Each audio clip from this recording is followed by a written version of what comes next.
Good morning. I think the second round would be much better. I have sugar and caffeine in me, so I had a hard time coping with my words earlier today. I was getting out of losing an hour on my...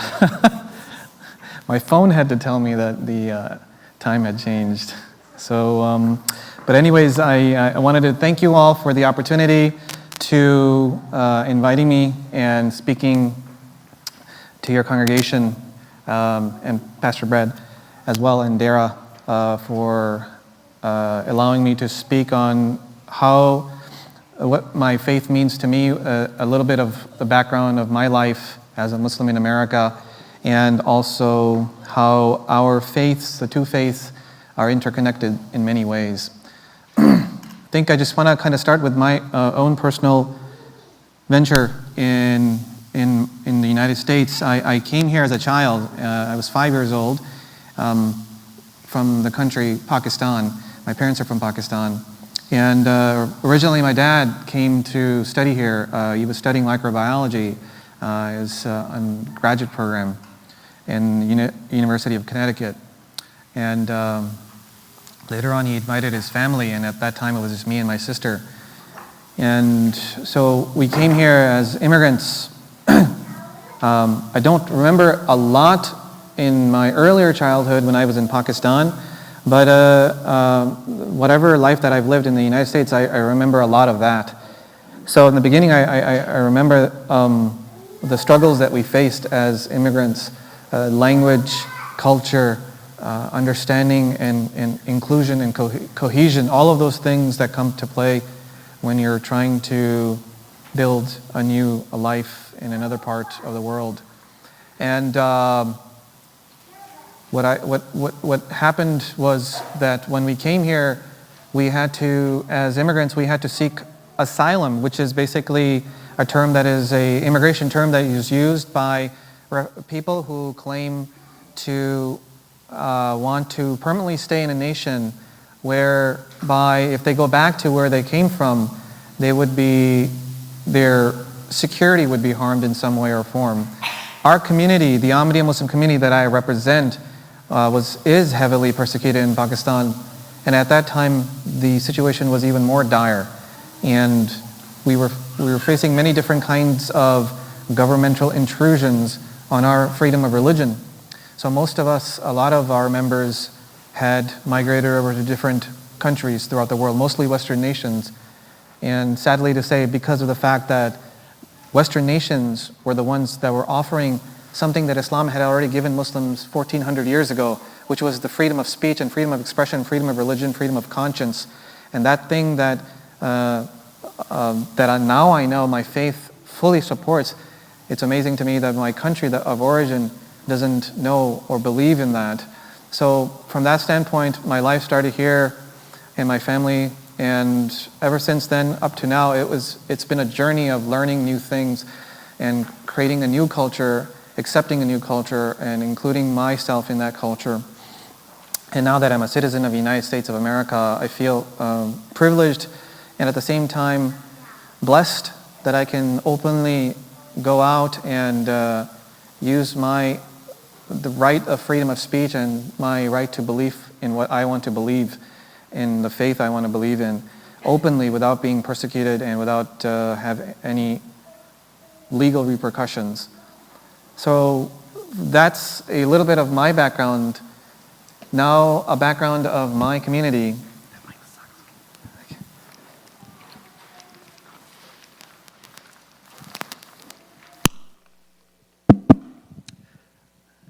So I hope this is better. The community that I belong to is called the Ahmadiyya Muslim community. And the founder of this community, his name was Mirza Ghulam Ahmed. He was the founder, plus he is the original spiritual leader of this community. And he lived in a town called Qadian, India.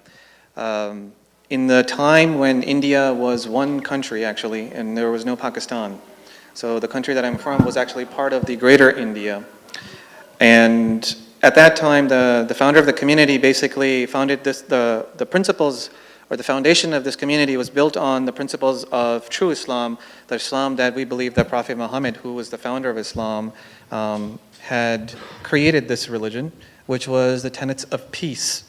And the way that we describe peace is in two ways. First, we serve God directly. This is a personal connection that we create within ourselves, individually with God, prayers, belief, effort, and then the second part to that is serving humanity.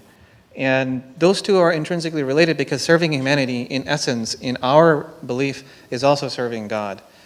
So when we serve each other, we make sure we look out for each other, basically, in the sense. So the principles and the foundation of our community are resting on these two things.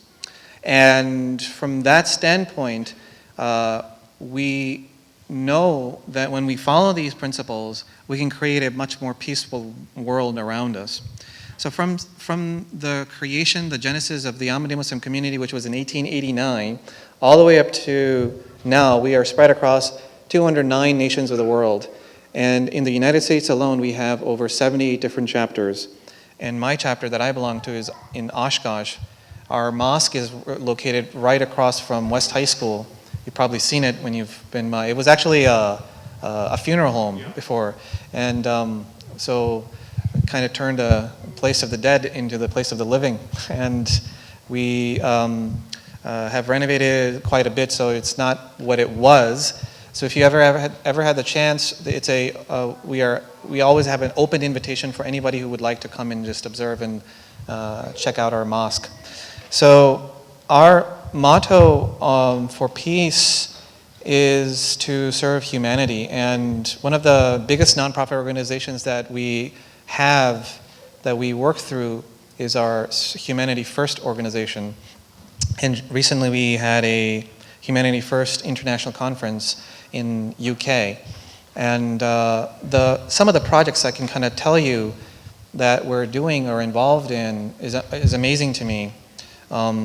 We are building hospitals in areas of the world like Guatemala or rural areas of Mexico and South America and Africa where there was no medical care at all. And not just a hospital, but the latest cutting edge material and Medicare and medical care. And from that, we have other projects, Water for Life, that we started in Africa and now are continuing in rural parts of India to create wells in different villages and communities that do not have water at all, or if they do, it's not clean water, and they have to travel miles to acquire this water. And we are creating wells for them with filtration systems, and they've never had that before. And then we have projects that are providing sustainable energy in African villages that didn't have electricity at all, and now they have solar energy. So those kinds of projects are sort of like the taste of what our community is trying to do throughout the world. And not just throughout the world, but in the United States during disaster relief through all the 3 different hurricanes we were there. We served over 25,000 different people during those disasters, providing relief and resources. So our community, by resources standard, is not that large, but the effort we try to do with our own personal labor and volunteership is more than enough that any money could not replace. So our community, alongside other communities, are trying to build that better future. And those are the kind of interconnected faith-based initiatives that we're always involved in. Now, just a little bit of background what we believe true Islam is. The founder of Islam is Prophet Muhammad, and unquestionably, we as the Ahmadiyya Muslim community are under the guidance of this man, Prophet Muhammad. And I say prophet because we believe him to be a prophet of God.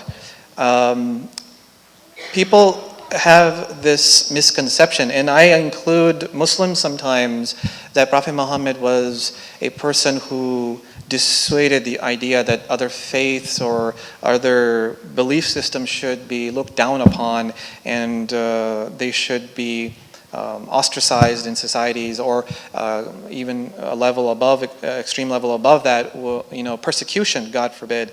But Islam is far from that, and his example is a perfect example to show. In the beginning, he would invite Christians into his mosque to pray. He did not have any reservations on those. Christians came to him, and they were open. It was an open invitation to his personal mosque, and they had open debates with him about religion and faith without any, I would say, threat of violence or threat to their life or liberty. And they had an open invitation to living in a Muslim society. And one of the first earliest decisions that Prophet Muhammad made that actually affected both Muslims and Christians was in a time where Muslims were actually being persecuted by other people. This was an early period in Islamic history, and it was where Muslims were weaker, obviously, from the standpoint of numbers and also the standpoint of public policy. And the Muslims were severely being persecuted. So the Muslims came to the Prophet Muhammad and asked that, now we're being physically persecuted, and some of us are dying and being killed. So what do you recommend us to do? So he basically said that if you want to leave this area to a better place, I would recommend you to go to a just Christian king in the civilization of Abyssinia at that time. And his name was King Negus. So Muslims traveled abroad and they went to King Negus. And King Negus was in actuality was a very good and just king. And he accepted them as refugees. So Muslims, one of the first earliest Muslim refugees, were accepted by a Christian king in his nation. And when they first came, he heard their case himself personally, and he understood what was going on. And then he was a just king, so he also invited the counterpoint, the people who were persecuting them, and heard from them and said, what is this about? And he heard their story. In the end, he said that I accept them as refugees and I believe that they are truly being persecuted. And then he wanted the Muslims to recite a portion of the Quran, which is the holy book that Muslims read, like the Bible is the holy book for the Christians. And the Muslim at the time, he started to read a chapter called Mary, chapter Mary. And this is chapter 19 in the Quran, if you ever wanted to read the chapter Mary. And the Christian king started to cry, and he said that this is how I imagined Mary to be. So the Quran is full of different anecdotes of Mary and then of Jesus in many different places, and describes Jesus as with the most highest respect in the most revered way. And the Christian king was impressed by all of this, and he accepted them. So that was one of the first, I would say, interfaith relationship between Muslims and Christians. And then later on, when Muslims were slowly coming to power in the sense of public policy and societal, governmental positions and stuff like that, Prophet Muhammad wrote a letter.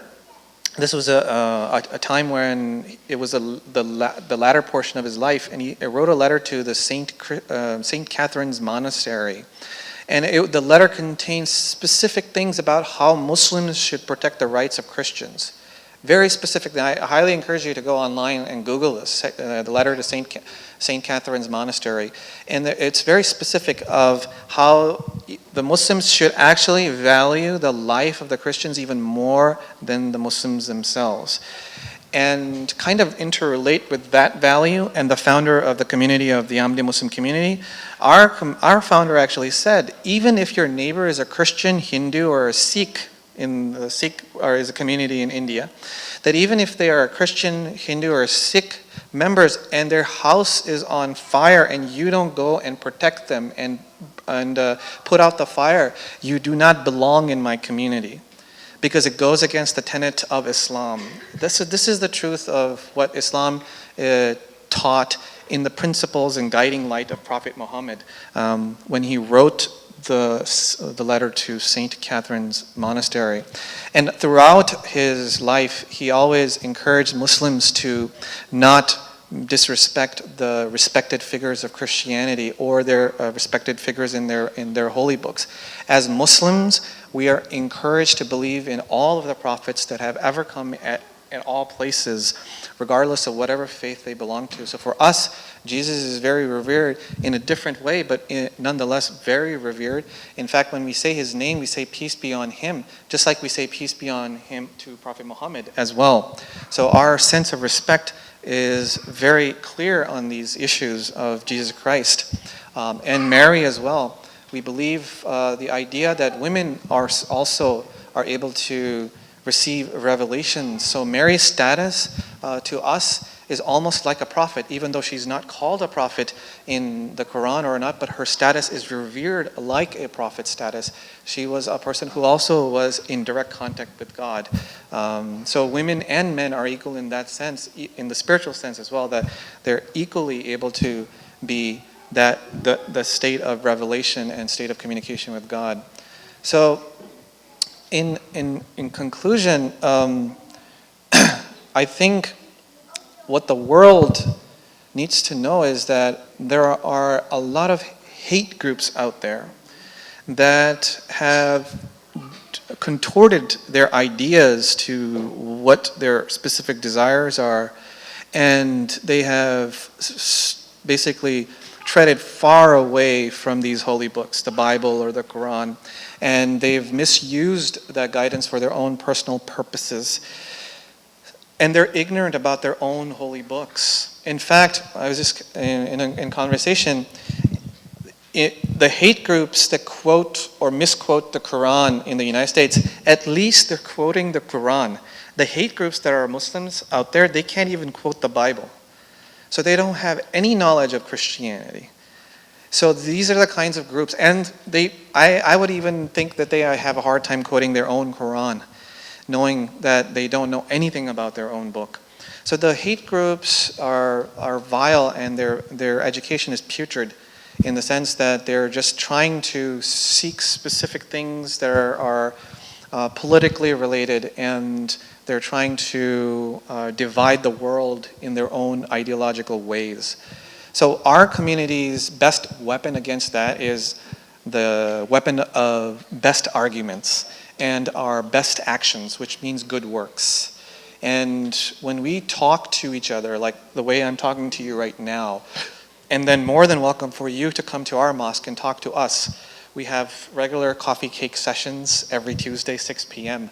that we allow the community members from the outside to come and talk to us, ask us questions about Islam, or they can even talk about their faith and let us be knowledgeable about what you believe in. So it allows that dialogue to take place and to build that understanding and tolerance.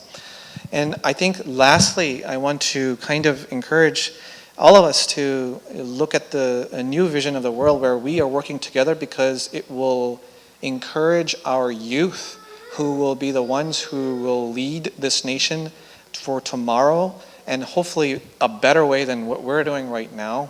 And the only way that can happen is if our example becomes that reference for them to follow. And there's a saying in one of our spiritual leaders in our community. He said that reformation of a nation can only begin when you have reformation of your youth. And that is true, because once they know the guiding principles of how they would carry out themselves in their lives, then they can better lead their nation at that time. So I think I have a hopeful vision of the future of the United States of America being a citizen of this country, this great nation, and also that my faith allows me to be loyal to this nation in every way possible, whether it's serving the community like the way that I usually do in my own way through my community, or serving the nation, meaning I take part being a civil servant, or in some way serving the military in other ways. I have a cousin who has valiantly served the U.S. Navy for many, many years, and now he was honorably discharged, and he served his country, and he did it with pride, because he knows that his faith is not contradicting his values of serving his nation. So with that, I think thank you very much again for inviting me and allowing me to speak and communicating with you all in this way. Thank you.